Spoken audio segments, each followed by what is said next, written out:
षटकाचा विचार केला तर अप्रतिम षटक टाकलं गोलंदाज सनीने. सनीचं कौतुक करेल मी. फक्त सनीने 6 धावा खर्च केल्यात. तिसऱ्या षटकामध्ये गोलंदाज राकेश.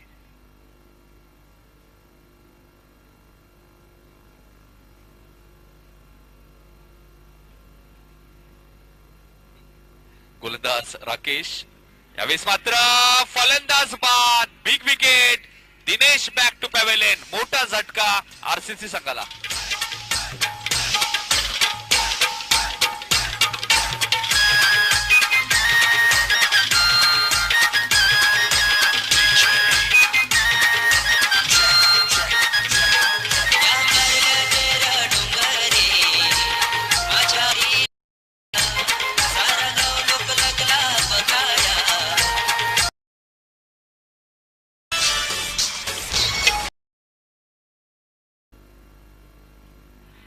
यावेळेस मात्र अजून एक फलंदाज बाद होतोय.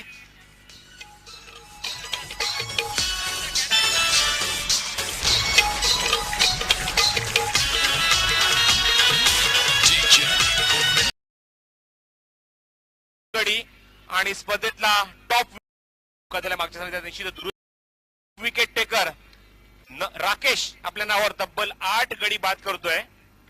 अप्रतिम कामगिरी. मागच्या सामन्यात यश मिळालं नाही, पण या सामन्यात ज्या चुका झाल्या मागच्या सामन्यात निश्चित दुरुस्त करतोय आणि या स्पर्धेतला टॉप विकेट टेकर म्हणून त्याची नोंद केली जाते.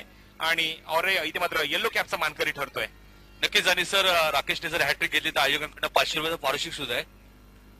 नक्कीच या स्पर्धेचा सीबी चषकचा विचार केला तर एक हॅट्रिकच्या उंबरठ्यावर गोलंदाज एकमेव हॅट्रिक आतापर्यंत या स्पर्धेत आहे प्रदीप पाटीलच्या नावावरती. असं वाटलं तर प्रदीपच्या डोक्यावरती ही कॅप जाईल. मात्र 8 फलंदाज बाद केले. नवीन फलंदाज अमोल येतोय मैदानात. एक सिंगल. अमोल एका धावेने आपलं खातं करतोय. संघाची धावसंख्या होती 17. गडी बाद झाले ते 4. मात्र किरण शिंदे अजूनही मैदानात आहे. प्रोसेसर पहिल्या विजय सामना झाला आरसीसी. 8 फलंदाज बाद झाले होते. मात्र किरण शिंदेने शेवटच्या चेंडूपर्यंत झुंज दिली मैदानात आणि सामना जिंकून दिला होता प्रोसेसर. गोलंदाज राकेश. यावेळेस मात्र प्रतिम फटका. अजून एक गडी बाद. Kiran Shinde back to pavilion. Big wicket.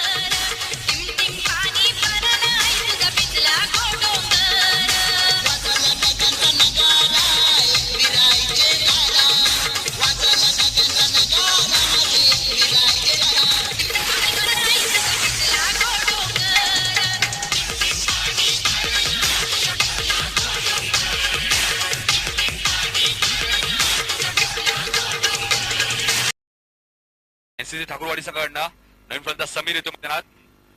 यावेळेस मात्र सुख्याचा प्रयत्न होता. मात्र एक सिंगल लेग बाईच्या स्वरूपात. 1 ने धावसंख्या वाढते. धावसंख्या होती 18 धावा. समीर भोईर येते मैदानात. अमोल पाटील स्ट्राईक एंडला. Man from Sonarpada.